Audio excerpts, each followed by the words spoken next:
Welcome to another episode of Going Back and Catching Up. I am Dan Austin, and in today's episode, who am I going to call?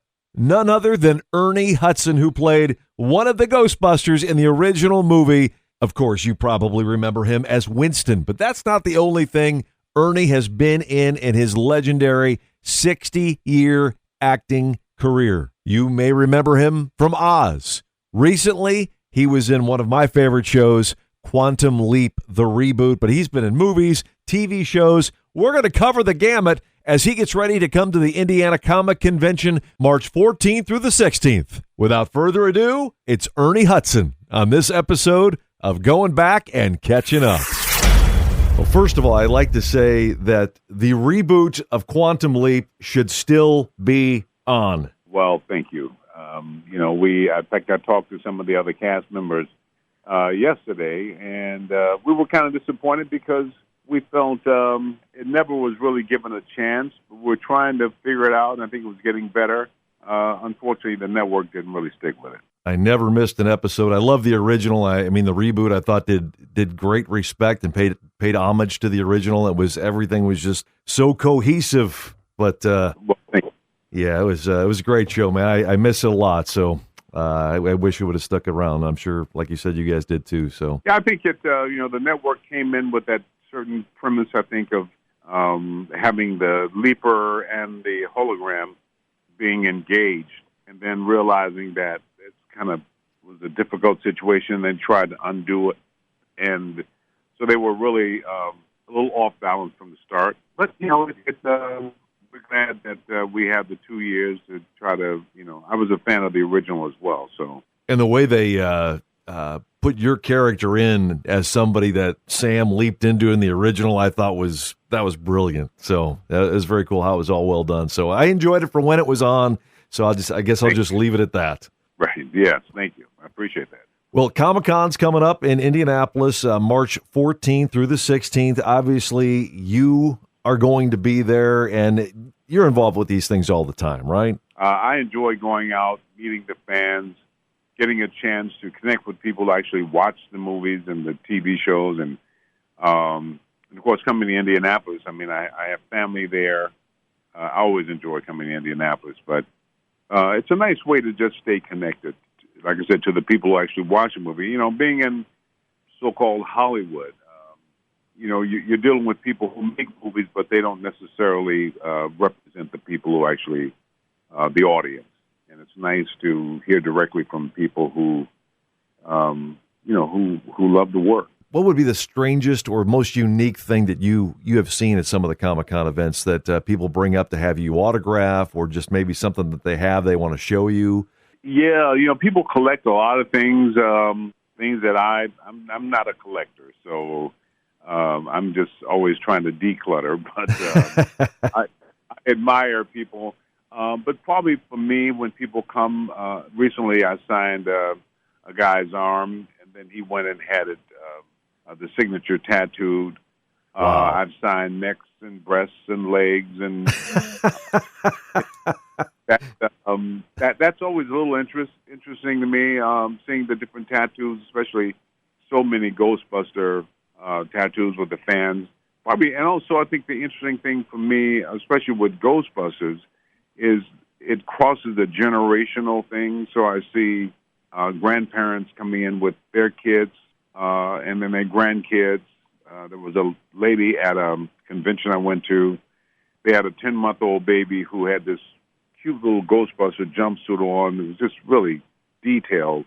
And I asked where she found that jumpsuit, and she said she had made it for her son, who was there with his family, and now his son is wearing it. Oh, wow! So, that I'm really impressed, because not all movies do that, but Ghostbusters has a way. There are other movies, like The Crow, that a certain age group really connected with it. But, you can't really share that with necessarily grandparents or little kids. Sure. Yeah, Ghostbusters, it certainly does transcend generations. I mean, being out in 1984, and then the different variations of it where you guys came back, and some of the other ones. And there's it's been around for a while, and there's a reason for it. And yeah. And I think fortunate for me, I've been able to do, I think, for a lot of friends who've done very well being action heroes, and that's what they do, and they make a lot more money than I do, or comedic actors, and that's what they do. But I've had to, do whatever the job called for because I had to work. But now I find that, they're Grace and Frankie fans, and that's a whole different audience, than the Oz fans. Yeah. Oh, the sure. Oz fans are a lot different than the Crow or, the Congo fans. So working in different genres, it's a wide, swath of fans who wouldn't normally connect, but they, come for different reasons. Now, the family business that's playing on Netflix and BET, that's a whole, it's doing very well, and there's a whole fan group for that as well, which is much more urban than Ghostbusters or Grace Sure. and Frankie. So it's getting a little bit of all of it.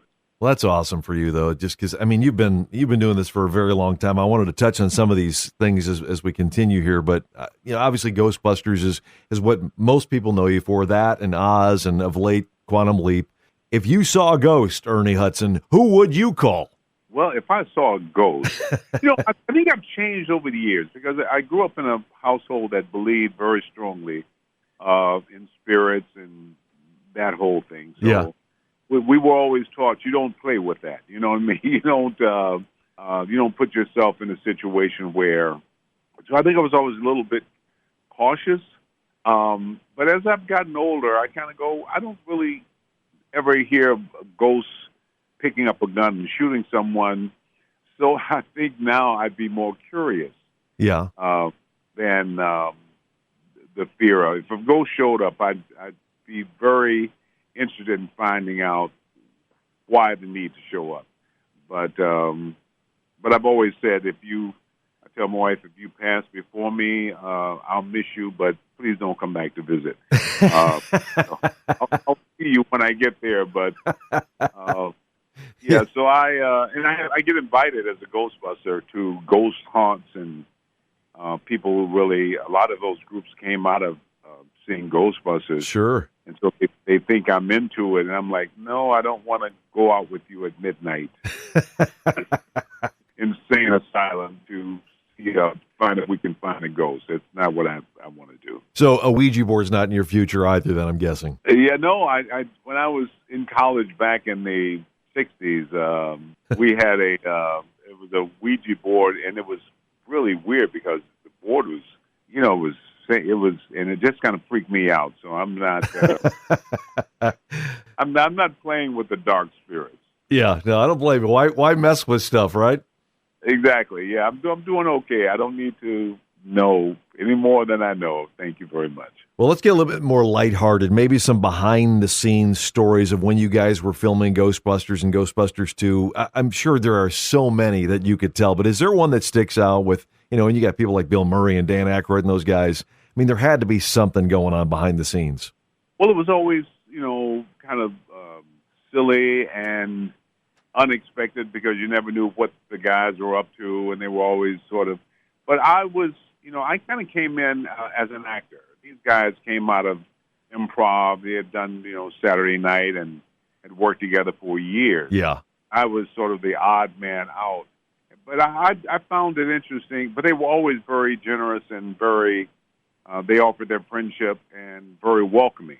I never felt the studio was quite as welcoming to me, but the guys certainly were. And what I found fascinating was watching how they dealt with the public. And Bill Murray especially, fans would literally slam on their car, brakes in their car in the middle of the street, jump out with it running and run over, and just and how he sort of interacted with them. It was just very generous, and I thought if I ever reach a point of celebrity, it was definitely something to carry with.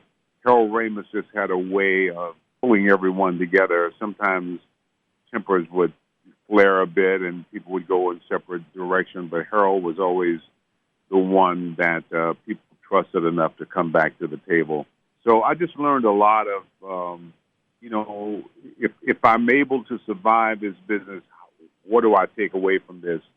Danny Aykroyd just was always committed to trying to find the best way to make this funny, but totally committed. I never saw Danny walking away from the table. He was always 100% committed there, and I think it was a lot of just life lessons that I took away that I carry with me to this day. Probably when we did Afterlife, the third movie, not the one with the ladies. Right.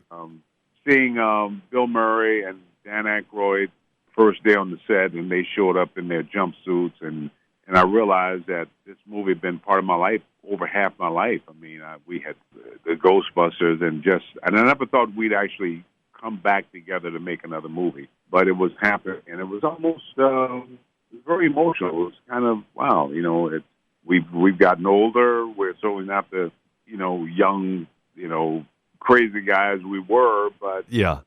40 years later, and to see them missing Harold, of course, and Sigourney Weaver, I just love her. She's just these people, because you make a movie and you get close and you say we'll all get together, and you never do. Mm-hmm. But finding ourselves back together and meeting the new cast, it was all those moments more than I'm not a practical joker. And some of the things that Bill especially would want to include me in, I'm like, you can do that and get away with it, but I'm not going to join in that. No, so it was for me it was a growing up learning experience that sort of prepared me for the next 40 years of my career. Yeah, because I look back, man, before Ghostbusters, you played little roles on so many big TV shows. I mean, Dukes of Hazzard, Fantasy Island, Taxi, One Day at a Time, Little House on the Prairie. I'm going, man, you were in all these hits. You talk about every big television show at the time. You were part of it in one way or another. Yeah. I've always, because I came out to L.A. I got married right out of high school. We had a couple of kids, and the marriage ended. And so the boys came with me to California. So trying to make it as an actor and still be, responsible dad, I just needed to work. Mm-hmm. And I needed to prove to them or set an example for them that you can follow your dream. And, I didn't want to give up acting because I had kids. But I just was determined to work. And I think sometimes I look at Denzel, I met him very early on. It was an actor, Howard Rollins. He's no longer with us now, but he was doing very, very well. And a number of the guys who were very clear about their career, and they would only accept certain roles, and they would wait for the right role. I never felt I had the luxury of waiting. I felt work gets work, and I need to pay the rent. I need to buy the kids clothes. I didn't have a backup. I didn't have someone that I could send the kids to. So a lot of that was just me determined to stay in the business. And now I thought from that my career would go in a certain trajectory, but that hasn't happened. But now, after almost 6 years of acting, I think, it sort of is what it is. The Academy Awards are coming up, and I've never actually attended the Academy Awards. Really? Yeah, I've never, because I never had a film that was sort of Academy, recognition, and I never wanted to go just to sit in the back row somewhere. Mm-hmm. But so it's like being a part of the industry, and yet somehow not feeling quite that I've gotten that role. And then, of course, you reach a certain age, you kind of go, well, maybe this is, how do I make peace and be happy with what it is, as opposed to when you're young, you're always sort of working toward what you hope it will be. Yeah. Maybe, so it's, I'm at that stage in life now where I saw this morning where Gene Hackman had passed away. Yeah. And you realize that this is, life is not a forever thing, and to make peace, to enjoy the work. I think in 2008 he said he he was done with it. There may come a time, I'm not at that time yet, but to find joy in doing it, and when it's no longer that, but not feeling like an obligation. People say, well, what about legacy? And I go, that's not really for me to decide. I'm just going to do the work and hope for the best. I knew that you were getting close to 80, and I see that you're turning 80 in December, and man, you look the farthest from 80 from anybody I think I've ever seen. You're in such great shape, and I hope to look like that when I get to your age, man, because it's definitely an inspiration. Well, thank you. I think it's having the responsibility of being a single dad and wanting to set an example for the kids. That I always, my grandmother would say, don't do the dumb stuff. I've always felt that, you just got to be sensible. You can't overdo anything.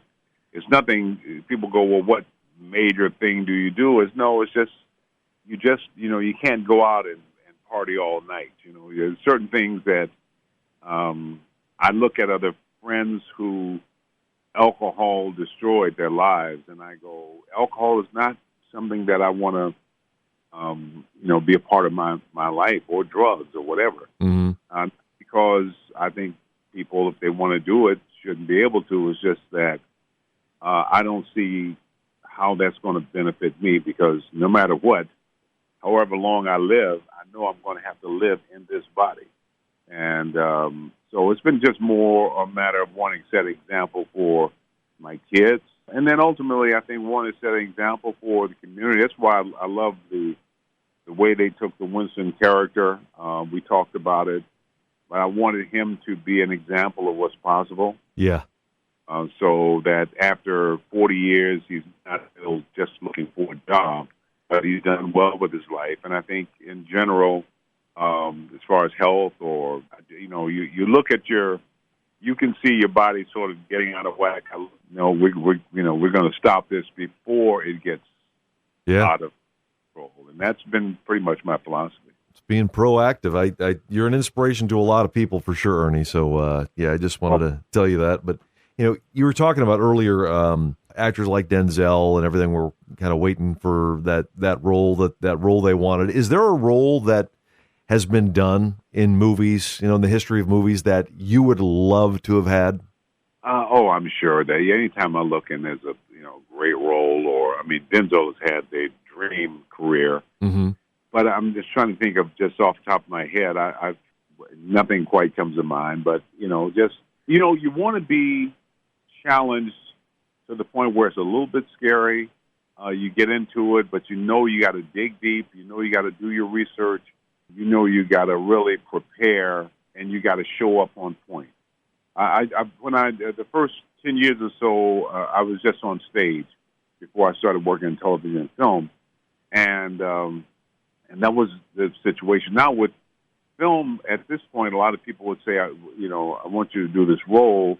There's not much in it for you. It's 1 or 2 days work, but I'm not challenged. I'm like, well, why do I want to do that? Yeah, finding a role that I can just give 100%. I did The Great White Hope on stage back in the 70s, and that demanded everything. By the time the show was over, I had just completely exhausted myself, and I kind of I've been looking for a character like that in film, and that just hasn't happened.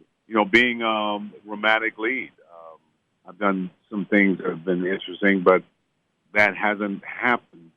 And then, unfortunately, sometimes you reach a point where they'll let you know, especially with television, we don't really want you to spend that kind of time. We just want you to say the words, hit the mark, and so we can get the shot and move on. You go, yeah, but this is a scene about this, and no, we're not looking for that. And so that can become very frustrating, and that's the kind of stuff I really don't want to do. But I'm still looking for that. Yeah, that role just hasn't been offered yet. It doesn't mean that it won't be, and then you always try to go through, well, what did I not do that would have made the difference? And honestly, I don't know. I've always given what I consider my best, and who knows? But just having fun with, sure. But still looking for that role, I guess. Well, I've got the role of Ernie Hudson, and in Quantum Leap, you become the leaper. You leap back to 1984 where you see yourself battling ghosts. I mean... Oh, the wonderful thing about this career is, the phone can always ring and it's the next thing. So, but I've been very, very lucky, very blessed, and I'm very, very thankful. Well, I think everybody knows who Ernie Hudson is for sure from whatever they know you from, whether it be Ghostbusters or Oz or Quantum Leap or whatever. I think you've left a mark in the business for sure, Ernie. Well, thank you so much. I appreciate that. Well, hey, I appreciate your time. I'm gonna time travel back to when we can reboot Quantum Leap again and just start it all over. Okay. Yeah, no, that would be. In fact, I'll see the cast. It's one of the few shows we do kind of get together, and I'll pass those sentiments on. Please do. I mean, and what a cast it was too. I mean, everybody on that show. It was such a well-rounded cast, and everybody did such a great job. From Caitlin to I can't think of his name, but the guy who played Ben, and it just Raymond. Yeah. I think they're all going to do very well. Me, Caitlin, and Raymond were part of a cast with Rosario Dawson in a movie called Deepest Darkest. A bunch of writers from Quantum Leap and a few other shows wrote this script. So we just finished shooting. I just finished my part of shooting. But it's kind of a dark, not horror, but mystery, I guess. Okay. So they're working, and life is a blessing. So it's all good. Well, hey, it's a pleasure to talk to you, sir, and look forward to hopefully seeing you down at Comic-Con in Indy here in a couple of weeks. I'll try to see if they can arrange a time to stop by and say hello. That would be awesome, Ernie. Hey, I look forward to seeing you, and thanks again for your time. It was a pleasure. Great. Well, pleasure's mine. You take care. Podcasts by Federated Media.